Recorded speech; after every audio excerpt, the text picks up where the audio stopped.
Que la paix, la grâce, la miséricorde, l'amour, l'assistance, la bénédiction et la force par la puissance du Saint-Esprit soient les partages de tous les élus au nom de Jésus-Christ. Très chers compatriotes célestes, ça fait depuis un temps que nous sommes en train de nous laisser exhorter par le Saint-Esprit au moyen de ces passages des Écritures dont les thèmes est il y a de chars de fer chez tous nos ennemis.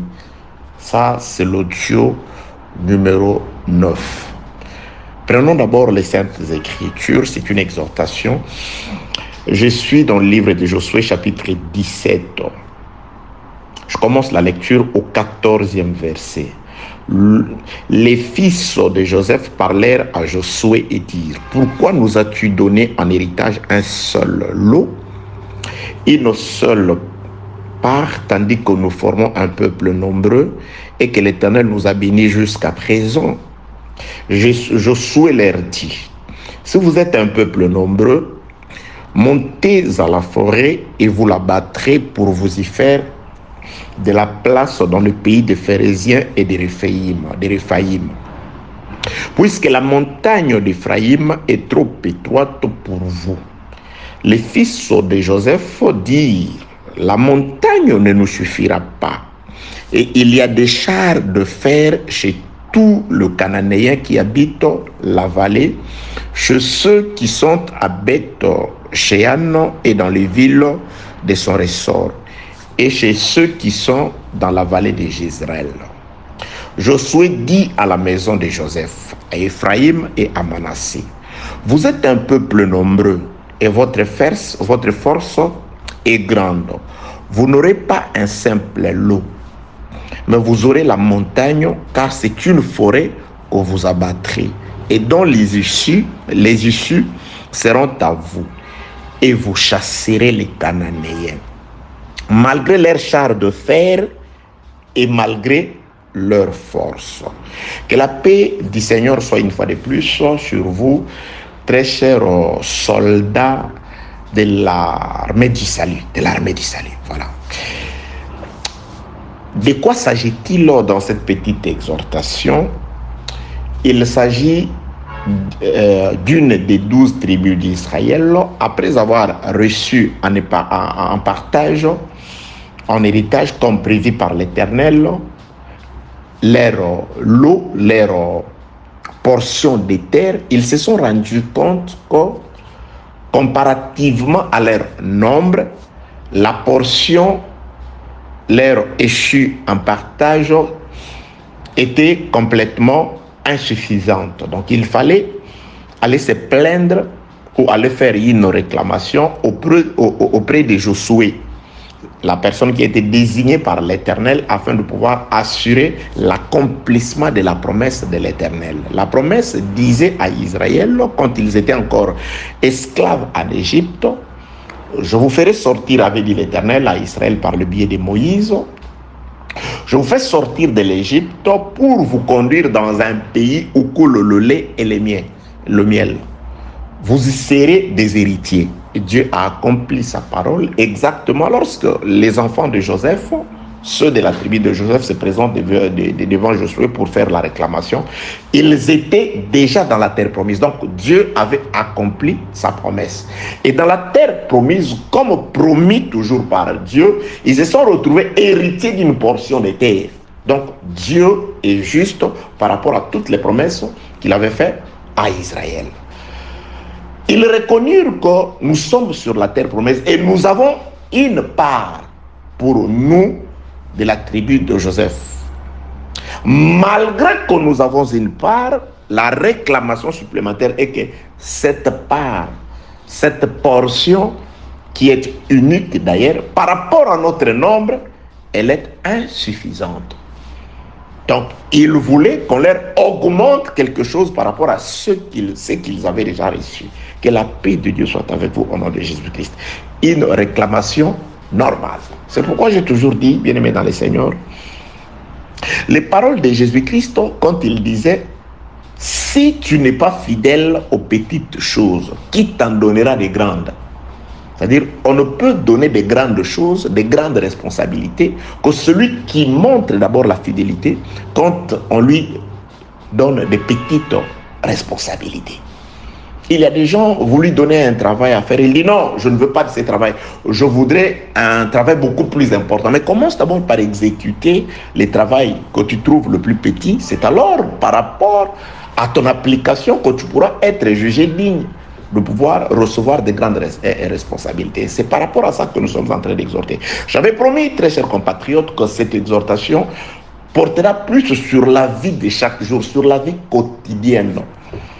Je voudrais que Dieu accomplisse la promesse. La promesse dit que nous aurons la vie éternelle et aussi les centuples dans les temps présents. Quoique la promesse des centuples dans le siècle présent sera accompagnée de persécutions. Mais néanmoins, Dieu a aussi prévu de pouvoir nous secourir dans la vie actuelle, dans la vie pendant que nous sommes sur la terre. Parce que c'est même Dieu qui est le même avec ceux d'hier, et nous aujourd'hui, et aussi éternellement avec ceux qui s'accrocheront, s'attacheront à sa parole. C'est Dieu-là, quand il a fait sortir Israël de l'Égypte, il les a conduits, il les a fait passer par un désert. Dans les déserts, ce n'était pas encore l'accomplissement de la promesse. Comme nous, la promesse, c'est le véritable canon, le véritable repos. La vie éternelle, la rencontre avec notre Seigneur, avec celui qui nous a aimés, à telle enseigne que, dépassé par l'amour, rempli d'amour, il a donné sa vie pour nous. Donc, dans les déserts, avant l'accomplissement total de la prophétie, c'est-à-dire l'héritage de la vie éternelle, dans les déserts, Dieu les a secourus, Dieu les a nourris, Dieu a combattu pour eux contre leurs adversaires, Dieu leur a donné à boire dans les déserts. Et c'est Dieu-là, aussi étant le même, qui nous a fait sortir de la mondanité, de vaines manières de vivre, pour nous conduire vers la perfection. Dans le chemin de la perfection, il est censé agir de la même façon qu'il avait agi avec le peuple d'hier, c'est-à-dire nous secourir aussi, nous donner aussi du pain, parce que Dieu a donné le pain physique à Israël, il leur a aussi donné la loi, il leur a aussi enseigné comment il devait être pour lui être agréable. Dieu nous enseigne aussi comment être parfait spirituellement. Mais il faut aussi qu'il accomplisse la portion de l'assistance quotidienne. C'est par rapport à ça que je suis en train de parler très bien. Très cher compatriote céleste, le concitoyen de la cité éternelle de Dieu. Que la paix de Dieu soit avec vous au nom de Jésus-Christ. Que la puissance du Saint-Esprit vous fortifie. Que la main de Dieu vous garde au nom de Jésus-Christ de Nazareth. Donc, la tribu de Joseph se présenta devant Josué. Nous voulons recevoir une part de plus. C'est alors que Josué va leur dire ce que le Seigneur est en train de nous dire, toi et moi. Il dit, effectivement, Dieu vous a gratuitement, il vous a donné une part. Et je suis conscient que cette portion, elle est trop petite. C'est trop étroit par rapport à votre nombre. Je sais que vous êtes un peuple grand. Alors, il leur dit ce qu'ils doivent faire afin de pouvoir accroître ce qu'ils avaient reçu de Dieu bien-aimé. C'est ça le problème. Josué va les envoyer faire quelque chose. Il dit, montez à la forêt, abattez la forêt. Ah, voilà. Vous avez reçu quelque chose de la part du Seigneur. Si vous voulez la faire comprendre, la faire correspondre par rapport à vos besoins, parce que parfois on se plaint. Oh oui, Dieu m'a donné la vie. Ça, c'est un don gratuit. Mais c'est parce que la vie seule ne suffit pas. Je n'ai pas de possibilités. Je n'ai pas assez de possibilités. Je travaille certes, mais l'argent que je gagne dans mon travail n'est pas à même de pouvoir m'aider à lier les deux bouts de moi. Je fais ça, mais je ne parviens pas. Tu vas en prière, comme ce peuple s'est présenté en prière devant le représentant de Dieu sur terre à l'époque. Le Josué d'antan, c'est le Seigneur Jésus-Christ d'aujourd'hui. Car Josué, c'est celui qui les a introduits dans l'accomplissement des promesses. Aujourd'hui, c'est en Jésus que nous sommes introduits dans l'accomplissement et nous vivons l'accomplissement de toutes les promesses de Dieu. Que la paix de Dieu soit avec vous au nom de Jésus-Christ. Ils se sont présentés devant Josué. C'est ainsi que nous nous présentons devant l'Éternel, afin que par lui nous soit accordé l'accomplissement de nos désirs. Josué leur dira, allez-y travailler. Si vous voulez accomplir les désirs de votre cœur, c'est-à-dire que chacun puisse habiter une portion suffisante, un territoire suffisant par rapport à ses exigences, allez-y travailler. Prenez vos haches, prenez les instruments, allez abattre la forêt. Croyant que Josué n'était pas au courant, il dit à Josué, oui, nous voulons travailler certes, mais il y a des difficultés, il y a des embûches. Il y a ceux qui occupent la forêt où tu nous envoies, le peuple qui est là, le Rephaïm et le Phérézien qui y habitent, ceux qui sont dans la vallée de Gisraël, là où nous sommes censés aller travailler pour accroître les dons de l'Éternel, pour faire correspondre nos besoins aux dons de Dieu. Là où nous sommes censés travailler, le travail que tu nous donnes, Josué, il y a des gens qui sont là-bas. Et tu oublies que les gens qui sont là, ils sont équipés de chars de fer, d'où l'intitulé de notre exhortation. Il y a des chars de fer chez tous nos ennemis. Bien-aimés, Josué leur dit, si exactement, je sais qu'ils ont des chars de fer, mais je vous répète, je vous rappelle, vous êtes un peuple nombreux, et ensuite, vous êtes forts, vous l'ignorez. Malgré leurs chars de fer, vous allez le vaincre. Ah, mais ils ont des chars de fer. Mais ils sont occupés, c'est des occultistes, ils sont puissants. Je répète, bien aimé dans le Seigneur, moi je n'aime pas écouter cet argument-là, les enfants de Dieu. Oh non, voilà, c'est difficile de trouver du travail, parce qu'avant de trouver du travail, il faut être occultiste.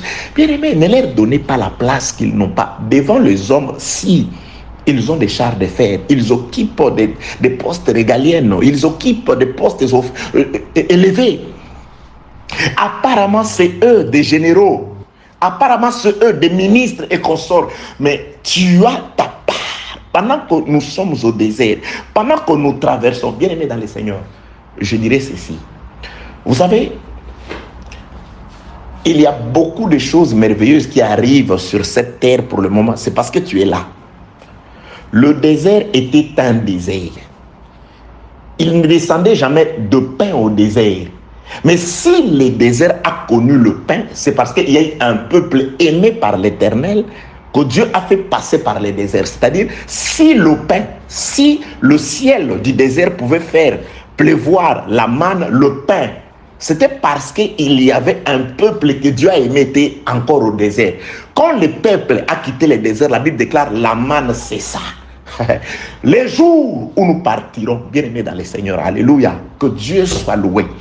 C'est pourquoi j'aime dire ceci, tout enfant de Dieu qui craint Dieu, qui a la grâce de Dieu, sache que c'est grâce à toi que dans cette maison-là, il y a de l'eau. C'est grâce à toi que dans ces quartiers-là, il y a la paix.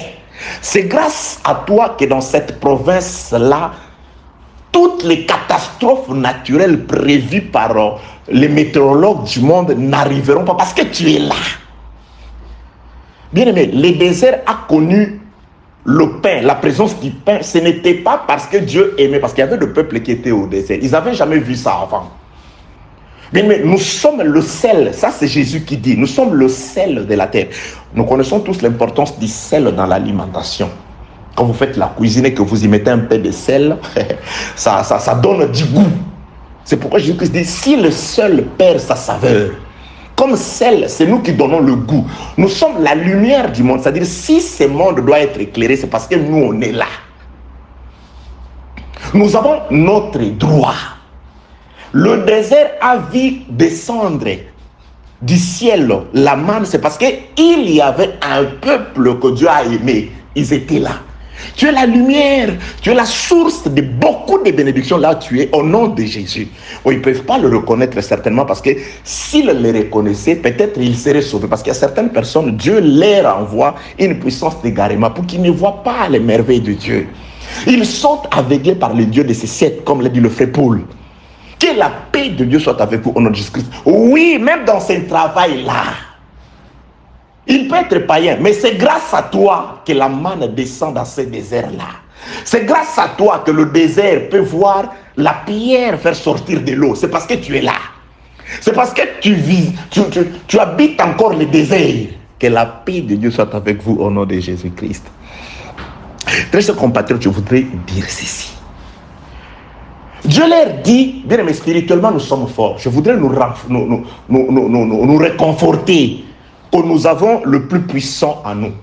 Nous avons le tout-puissant en nous. Il avait promis d'être avec nous. C'est lui qui a vaincu la mort. Si la mort, le dernier ennemi, Jésus l'a vaincu. Qui sera contre nous? Qui pourra quelque chose contre nous si Dieu est pour nous?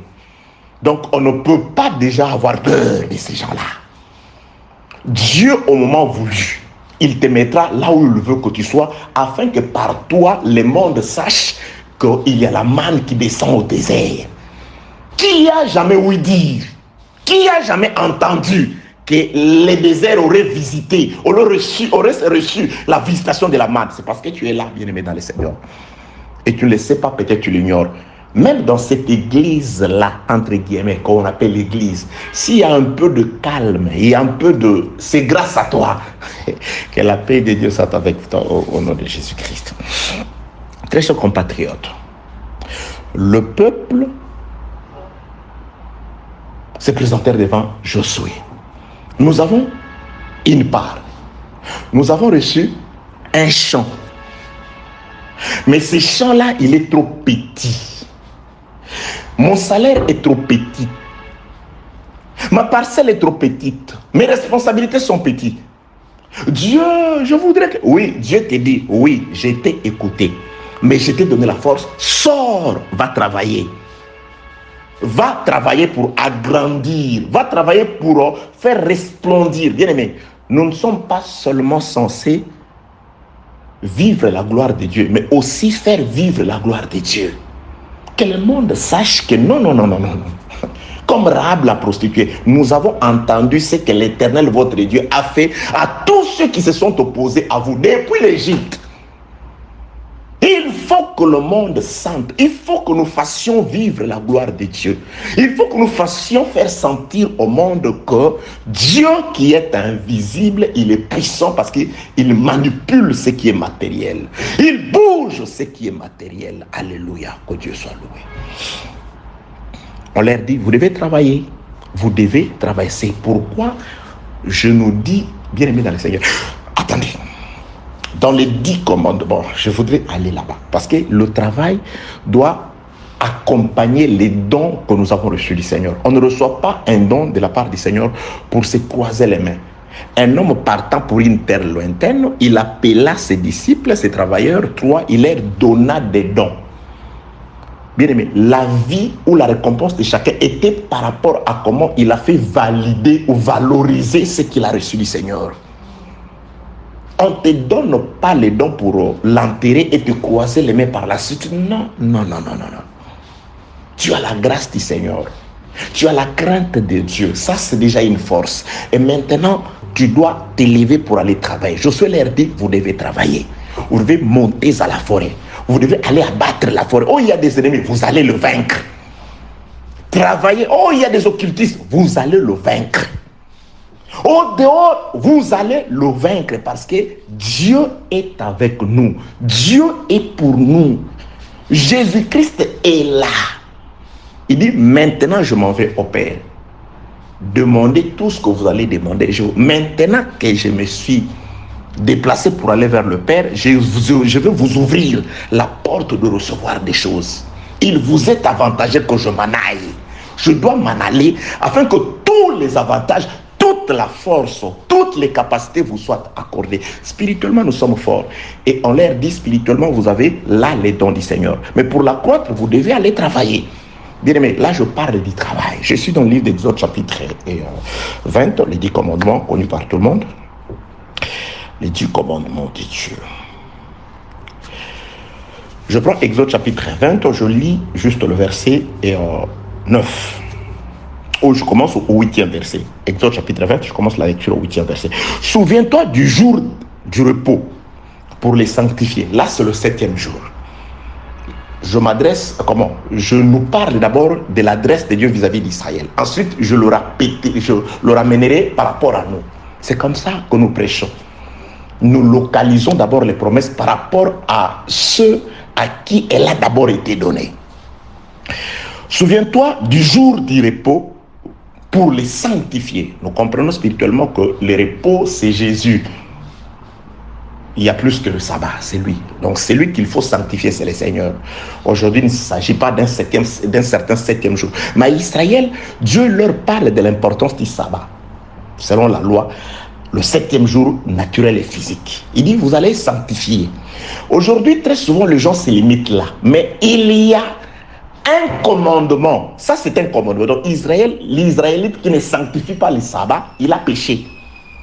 Mais écoutez, comme dans les 10 commandements, il y a encore un autre commandement qui accompagne le commandement de la sanctification du sabbat. Premièrement, comment Israël devait sanctifier le sabbat? En ne travaillant pas le septième jour.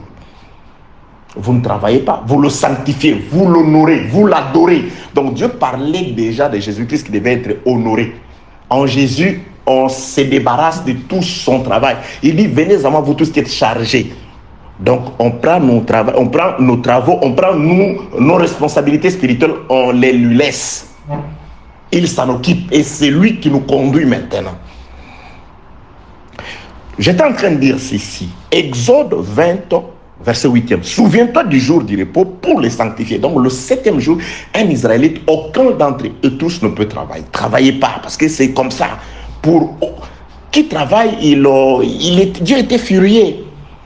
Vous ne respectez pas le sabbat, chacun travaille. Dieu, il était furieux quand un Israélite travaillait. Le 7e jour. Je descends au 9e verset. Exode 28 d'abord. Souviens-toi du jour du repos pour le sanctifier. Verset 9 qui nous intéresse. Tu travailleras 6 jours. Tu feras tout ton ouvrage. Bien aimé, ça, ce n'est pas tu peux travailler, non. Ça, Dieu est en train de donner un ordre aux enfants d'Israël. De même qu'il leur a donné l'ordre de ne pas travailler le 7e jour, mais il dit, tu travailleras 6 jours. Tu feras tout ton ouvrage. Bien aimé, ça, pour un Israélite, c'était un ordre. Tu travailleras 6 jours. Donc, un Israélite doit travailler. Il doit travailler. De même qu'il ne travaille pas le 7e jour. Pourquoi l'importance du repos? Parce qu'il a travaillé pendant 6 jours. Comment peux-tu te reposer le 7e jour si tu n'as rien fait? Même Dieu a travaillé. Je ne suis pas dans le travail spirituel, je suis dans le travail matériel. Parce que quand Dieu dit ça, il savait que lui aussi serait bénéficiaire du fruit du travail des enfants d'Israël. Du fruit du travail des 6 jours de travail. Parce qu'Israël doit quand même lui donner des choses. Vous m'apporterez. Dieu prenait ce qu'on lui donnait. C'est Dieu qui les remettait à ses serviteurs sur la terre. Israël a offert à Dieu. Dieu remettait son dû. C'est pourquoi il dit aux Lévites, je suis votre part. Donc ce qu'on donnait à Dieu, Dieu le remettait à Israël, aux Lévites. Dieu savait que le peuple doit travailler parce qu'il en tirerait aussi bénéfice.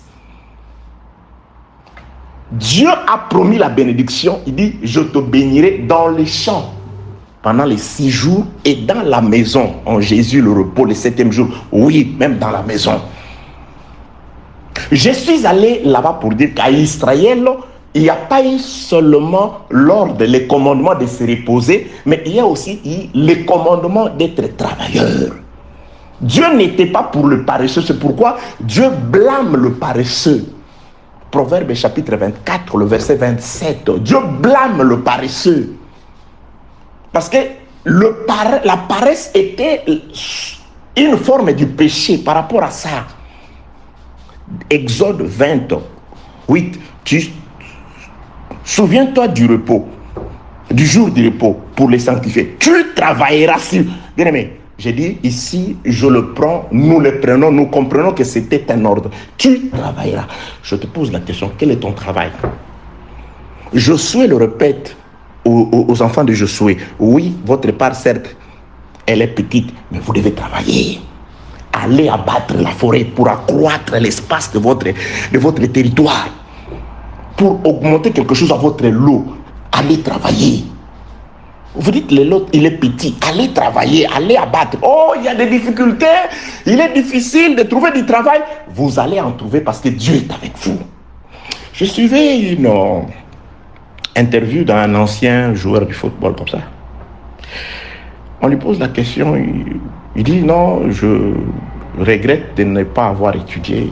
On lui dit, il y a des gens qui ont des diplômes, mais qui n'ont pas de travail. Il dit quelque chose qui m'a fait réfléchir. Il dit, lorsque quelqu'un a des diplômes et qu'il ne trouve pas de travail, c'est que ces diplômes sont faux. Comment tu peux être intelligent sans avoir la capacité de pouvoir te créer du travail? À quoi servent tes diplômes s'ils ne peuvent pas te donner de l'intelligence pour te créer du travail? À quoi ça peut servir? Quand tu as des diplômes, tu cherches toujours à être employé par quelqu'un qui peut-être n'a pas de diplôme comme toi ou qui a des diplômes comme toi. Tu ne peux pas te créer ton propre travail. C'est parce que tu dis que c'est difficile ou tu crois que c'est difficile, c'est pourquoi que ces choses-là t'arrivent. Que la paix de Dieu soit avec vous. Donc, je voulais tout simplement dire qu'il n'y a pas de subterfuge, de raison toujours à avancer. Non, c'est parce que nous sommes dans un pays, dans ce pays-là, où tu dis que le travail est difficile. Il n'y a pas de gens qui réussissent. Ils ont 4 mains, ceux qui réussissent. Ils ont 3 yeux. Ils ont quoi? Oh, la nuit, toi tu as le Dieu qui veille sur le jour et la nuit. S'ils vont faire du... Je sais pas, d'abord ça c'est un argument de faible, de paresseux. C'est difficile parce qu'il faut être occultiste, il faut aller chercher du fétiche. Bien mais non! Malgré leur char de fer, vous allez le vaincre, a dit Josué, l'Éternel par Josué. Que la paix de Dieu soit avec vous au nom de Jésus-Christ. Donc, tu travailleras 6 jours. Trouve-toi du travail. Cherche à faire quelque chose de tes mains. Tu dois chercher à faire quelque chose. Dieu leur a donné une part, mais pour accroître ça, ils doivent travailler. J'ai dit, bien-aimés, jeunes, vous devez aller travailler. Vous devez chercher du travail. Vous devez vous créer du travail. Vous devez avoir un esprit créatif. Qu'est-ce que nous allons faire? Qu'allons-nous faire? Vous avez des frères qui ne font rien, pratiquement rien, et qui ne pensent même pas. Tu lui poses la question, non, c'est difficile, vous savez, il n'y a pas d'emploi, mais tu ne peux pas te créer un petit emploi parce que tu ne veux pas commencer par des petites choses. Dieu allait ramasser peut-être les hommes de rien pour faire d'eux de très grands. Mais il les a trouvés en train de faire quelque chose. David faisait déjà quelque chose. Il était déjà berger, quoique des animaux. Dieu n'a fait de lui que le berger d'Israël, après lui avoir trouvé en train de faire quelque chose. Que fais-tu dans la vie? Que la paix de Dieu soit avec vous au nom de Jésus-Christ.